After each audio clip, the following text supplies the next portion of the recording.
Hello everyone, welcome to the India bill. हम लोग आज के वीडियो में देखेंगे किस तरह से हम लोग इंडिया बिल के अंदर जीएसटी का सेटअप कर सकते हैं, टैक्स का सेटअप कर सकते हैं। अगर आप बिजनेस करते हो, चाहे आपका रेस्टोरेंट हो या फिर कोई गारमेंट स्टोर हो, ग्रोसरी हो या फिर अदर बिजनेसेस हो, अगर जो आप टैक्सेस कलेक्ट करते हो तो हम लोग किस तरह इंडिया बिल में सेटअप कर सकते हैं, उस चीज़ को हम लोग आज देखने वाले हैं। बट टैक्स सेटअप करने से पहले हम लोग कुछ चीज़ों को जान लेते हैं, ठीक है। सो जीएसटी के स्लैब्स कौन कौन से हैं जिस पे जीएसटी लगता है और कितना परसेंटेज लगता है, वो हम लोग इस वीडियो में थोड़ा देख लेते हैं। उसके बाद हम लोग इंडिया बिल के डैशबोर्ड में देखेंगे किस तरह से हम लोग जीएसटी का सेटअप करते हैं, ठीक है। तो सबसे पहले हमारे पास 5 स्लैब्स होते हैं जीएसटी के अंदर इंडिया में, और इंडिया में ही जीएसटी लगता है। तो सबसे पहला जो होता है वो 0% का होता है। ये हमारा इसेंशियल आइटम्स पे लगता है। इसेंशियल आइटम्स मतलब हो गया फ्रेश वेजिटेबल्स, हो गया मिल्क, हो गया या फिर ब्रेड हो गया, उन सारी चीज़ों पे 0% जीएसटी लगता है, ठीक है। कोई भी टैक्सेस नहीं लगते, यानी कि 0% लगता है। दूसरा जो स्लैब होता है वो 5% वाला होता है। That means items of mass consumption. इसका मतलब हुआ अगर जो आप रेस्टोरेंट चलाते हो, नॉन एसी है, आजकल तो एसी वाले में भी 5% ले लेते हैं, but items of mass consumption मतलब रेस्टोरेंट है, नॉन एसी या फिर पैकेज्ड फूड है, ठीक है, स्मॉल शॉप है आपका, तो 5% आप जीएसटी ले सकते हो। तीसरा जो होता है हमारा स्लैब वो 12% का है, जो कि गारमेंट स्टोर में यूज़ कर सकते हैं।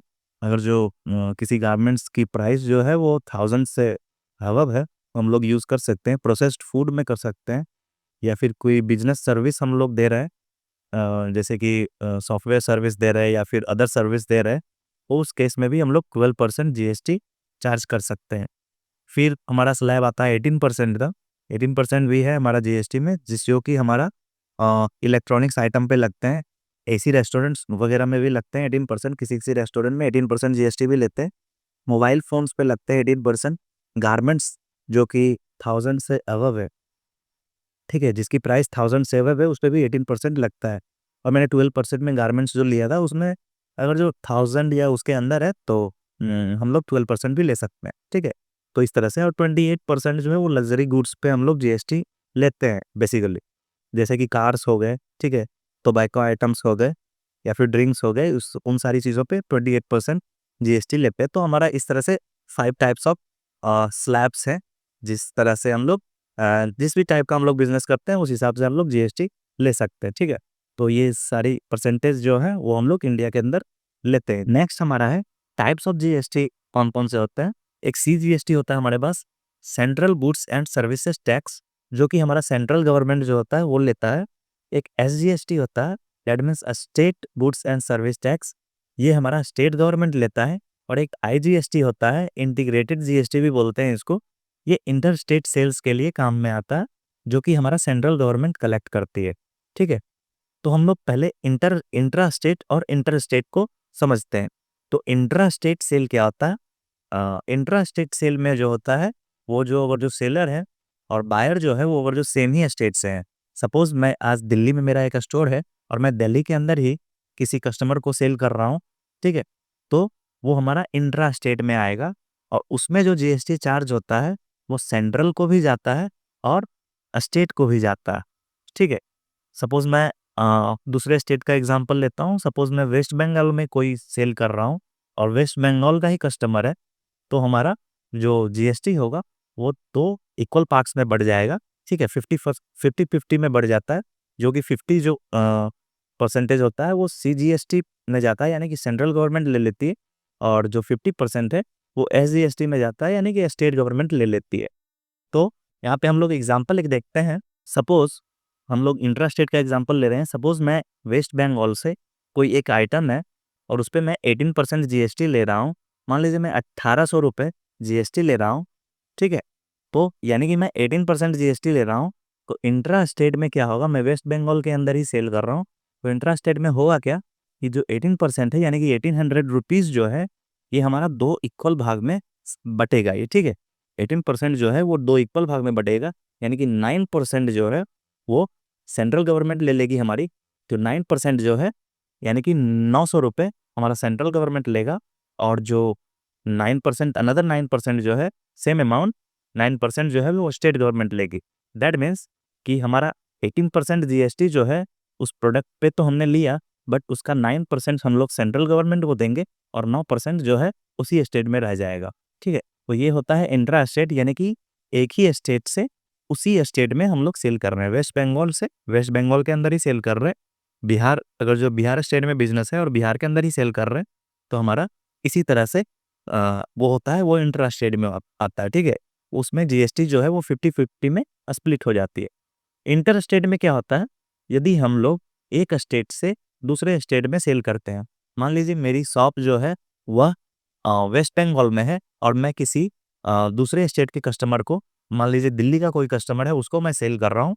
मेरी स्टोर जो है वेस्ट बंगाल में है, बट मैं सेल कर रहा हूँ दिल्ली के कस्टमर को, तो उस केस में हमारा इंटर स्टेट सेल के अंदर आएगा, जिसमें कि जो टैक्स जो है वो सेंट्रल गवर्नमेंट ही लेगी।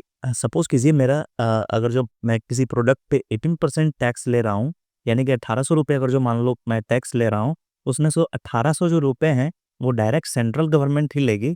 और सेंट्रल गवर्नमेंट जो है उसका कुछ पार्ट जो है जिस स्टेट में सेल हुआ है उस स्टेट को देगी। ठीक है, वो कितना पार्ट देगी ये कहीं पे भी मेंशन नहीं किया हुआ है, बट इंटर स्टेट सेल में सिर्फ इतना ध्यान रखना है कि हम अगर जो एक स्टेट में मेरा शॉप है और दूसरे स्टेट के कस्टमर को सेल कर रहे हैं, तो हमारा जो भी टैक्स है वो सेंट्रल गवर्नमेंट सारा का सारा लेगी। वो स्टेट गवर्नमेंट और सेंट्रल गवर्नमेंट में स्प्लिट नहीं होगा। अगर जो 18% हम लोग टैक्स ले रहे हैं, तो 18% पूरा का पूरा वो सेंट्रल गवर्नमेंट को जाएगा, और बाद में सेंट्रल गवर्नमेंट जो है उसका कुछ पार्ट जो है जिस स्टेट में सेल हुआ है उस स्टेट को देगी। मान लीजिए मैंने वेस्ट बंगाल से सेल किया दिल्ली के लिए, तो दिल्ली स्टेट को सेंट्रल गवर्नमेंट चार्ज देगी, ना कि वेस्ट बंगाल को। अभी हम लोग इंडिया बिल के अंदर किस तरह से सेटअप करते हैं वो हम लोग देखेंगे। तो इंडिया बिल के अंदर ये हमारा डैशबोर्ड है। इसमें टैक्स सेटअप करने के लिए सबसे पहले हम लोग सेटिंग्स में जाते हैं, और इसके बॉटम में आप देख सकते हो यहाँ पे एक टैक्स रेट्स हैं। ठीक है, तो टैक्स रेट पे हम लोग क्लिक करेंगे और यहाँ पे टैक्स ऐड कर सकते हैं। ठीक है, सपोज मैं अभी सिर्फ एक स्टोर के लिए बता रहा हूँ, सपोज मैं अभी एक रेस्टोरेंट के लिए बता रहा हूँ।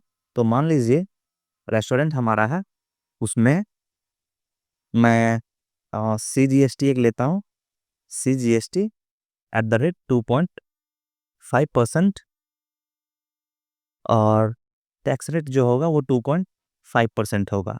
ठीक है, यानी कि 2.5% जो है वो सेंट्रल गवर्नमेंट लेगी। मैंने सेव किया और ये हमारा एक टैक्स यहाँ पे ऐड हो गया। दूसरा मैं ऐड करूँगा SGST @2.5%। ये मैंने नेम दिया है ताकि मुझे समझने में सही हो। ठीक है, समझने में आसानी हो मुझे, इसलिए मैंने इस तरह से नेम दिया है। आप कुछ भी नेम दे सकते हैं, और इसका जो रेट होगा वो 2.5% होगा। ठीक है, मैंने इसे भी सेव किया। तो यहाँ पे मेरा 2 टैक्स हो गया, CGST और SGST। एक और मैं टैक्स लेता हूँ IGST अब IGST @5%। ठीक है, क्योंकि IGST जो है, इंटीग्रेटेड GST जो है वो स्प्लिट नहीं होता है, तो मैंने डायरेक्ट 5% लिया, और इसका मैं टैक्स रेट जो है वो 5% ले रहा हूँ। सेव कर दिया मैंने। ठीक है, अब यहाँ पे आप नीचे में एक देख सकते हो ऑप्शन टैक्स ग्रुप्स का है, वो कॉम्बिनेशन ऑफ मल्टीपल टैक्सेस है। तो ये हम लोग कब यूज़ करेंगे, सपोज हम लोग अगर जो वेस्ट बंगाल के अंदर है और हम लोग मेरा रेस्टोरेंट अगर जो सपोज वेस्ट बंगाल के अंदर है, कोई कस्टमर वेस्ट बंगाल का ही है, तो मैं CGST और SGST अलग अलग टैक्स तो अप्लाई नहीं करूँगा। ठीक है, एक ही बिल के अंदर मैं CGST और SGST अप्लाई नहीं करूँगा। तो उसके लिए हम लोग टैक्स ग्रुप का यूज़ करते हैं, जिसमें कि करते क्या है बेसिकली, देखिए मैं अभी ऐड करता हूँ, इसका नाम मैं दे देता हूँ सिंपली GST।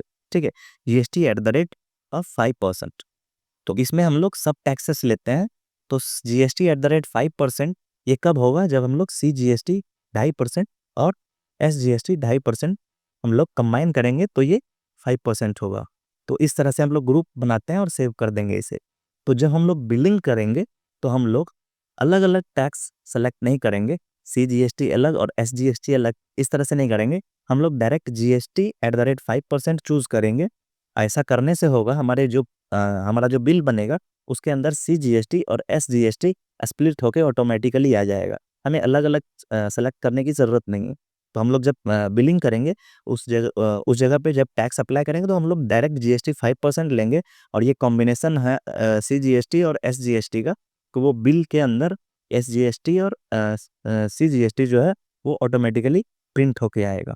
ठीक है, तो इस तरह से हम लोग टैक्स का सेटअप करते हैं। और यहाँ पे रिपोर्ट्स वगैरह में हम लोग देख सकते हैं किस तरह से टैक्स वगैरह हमारा रिपोर्ट में आएगा। ठीक है, इस तरह से जीएसटी सेल्स रिपोर्ट इंडिया के लिए है, जीएसटी परचेज रिपोर्ट हमारा इंडिया के लिए है। दो अलग अलग कॉलम भी दिए हुए हैं यहाँ पे। ठीक है, दो अलग अलग ऑप्शंस हैं, आप यहाँ से भी चेक कर सकते हो। तो हम लोग सारे डिटेल में देखेंगे जब हम लोग बिलिंग करेंगे, लाइव बिलिंग करेंगे, तब हम सारे रिपोर्ट्स को भी देखेंगे। और यहाँ पे एक और चीज़ है, आप बिजनेस सेटिंग के अंदर जब जाओगे तो यहाँ पे आपको टैक्स का ऑप्शन दिख रहा है। तो ये टैक्स क्या है, ये आपका जो भी बिल के ऊपर जो जीएसटी नंबर वगैरह दिया हुआ रहता है उसका सेटअप हम लोग यहाँ से करते हैं। जैसा कि आप जब बिजनेस का रजिस्ट्रेशन कर रहे होंगे तो वहाँ पे भी आपका टैक्स सेटअप करने का ऑप्शन आया था, और मैंने आपको बताया था कि आप लोग डैशबोर्ड के अंदर से भी सेटअप कर सकते हो, तो वो यही ऑप्शन है। ठीक है, तो यहाँ से जीएसटी हम टैक्स का नाम जो है वो दे देते हैं जीएसटी। ठीक है, और जीएसटी नंबर भी जो भी आपका होगा, तो जो भी आपका जीएसटी नंबर होगा आप वो यहाँ पे दे सकते हो। अगर कोई दूसरा भी टैक्स है तो आप दूसरा टैक्स का नेम दे सकते हो, दूसरा नंबर भी दे सकते हो। ठीक है, बट अभी इंडिया में जीएसटी सिंगल जो है, अदर टैक्सेस नहीं लगते हैं, बस जीएसटी है। तो हम लोग जीएसटी नेम में डालेंगे और जीएसटी नंबर डालेंगे और इनेबल इनलाइन टैक्स कर देंगे। ठीक है, इनेबल इनलाइन टैक्स करने से क्या होगा कि आपका जब बिलिंग करोगे आप, तो बिलिंग के अंदर हर एक प्रोडक्ट का आप सेपरेटली जीएसटी सेट कर सकते हो। ठीक है, ना कि ऑर्डर टोटल पे। ठीक है, तो ये ऑप्शन आपको यहाँ से दिखने के लिए मिलेगा, तो इसे इनेबल कर देते हैं यहाँ से और अपडेट सेटिंग कर देता। बाकी चीज़ें जो है वो हम लोग देखेंगे आने वाले वीडियोस में। Other sections in the India bill के अदर सेक्शंस को देखेंगे, किस तरह से अदर चीज़ों को मैनेज किया जाता है। ठीक है, तब तक के लिए thank you and stay tune.